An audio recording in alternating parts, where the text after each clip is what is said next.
ઉકાઈ જમનાકાંઠા નહેર વિભાગ દ્વારા 35 દિવસીય મેન્ટેનન્સને લઈ શટડાઉન લઈ રહ્યું છે। આ શટડાઉન દરમિયાન વિવિધ કેનાલ, માઇનર કેનાલનું નવીનીકરણ કરવામાં આવી રહ્યું છે। જે અંતર્ગત અંકલેશ્વર ડિવિઝનમાં આવતા કોસંબા, હરસોદ, ઇલાવમાં 5 બ્લોકોના કામો, વિવિધ નવી નહેરો અને જૂની નહેરોના નવીનીકરણ સાથેના કામો લેવામાં આવ્યા છે।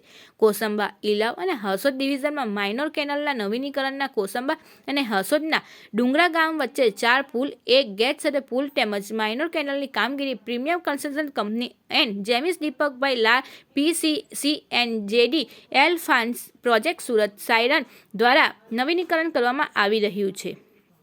જેમાં 3 પુલ તૈયાર થઈ ગયા છે તો ગેટની કામગીરી પૂર્ણતાના આરે છે। અન્ય કેનાલના કામો પણ અંતિમ તબક્કામાં ચાલી રહ્યા છે। તો ઉપરાંત હરસોદ, ઇલાવ અને કોસંબા સબ ડિવિઝનના કામો પણ પૂર્ણતા તરફ છે। તો અંકલેશ્વર ડિવિઝનના કામ પૂર્ણ કરાયા છે। આગામી 1 ફેબ્રુઆરી પહેલા તમામ કાર્યો પૂર્ણ કરી દેવામાં આવશે। જે બાદ 4 ફેબ્રુઆરીથી ઉકાઈ નહેરો શરૂ થવાની સંભાવના વ્યક્ત કરાઈ રહી છે। જે બાદ અંકલેશ્વર, હરસોદ તાલુકાના ખેડૂતોને પાણી મળશે, સાથે જ અંકલેશ્વરના અને પાનોલી ઔદ્યોગિક વસાહત અને અંકલેશ્વર નગરપાલિકાને પણ પાણી પુરવઠો મળશે।